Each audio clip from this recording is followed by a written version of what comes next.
معز، طارق الصيد، ايتو، يا عيني عليك يا ايتو، يخطئ ايتو، تمشي الكرة عند المهاجم السوداني، يلعبها لكراوع، كراوع يعدي، فرصة هدف، فرصة هدف، ضيعها كراوع، العرفي والهدف الثاني، هدف ثاني، هدف ثاني، هدف ثاني، اخطأ كراوع انه يحط الكرة في المرمى، ولكن البديل عبد الله العرفي لم يخطئ وحطها في الشباك.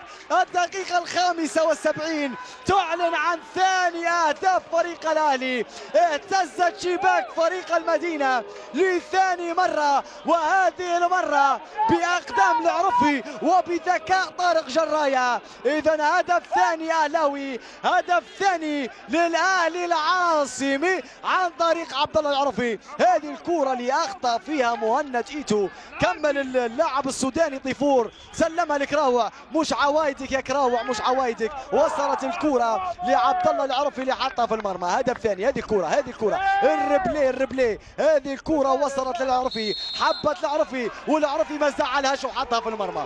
العرفي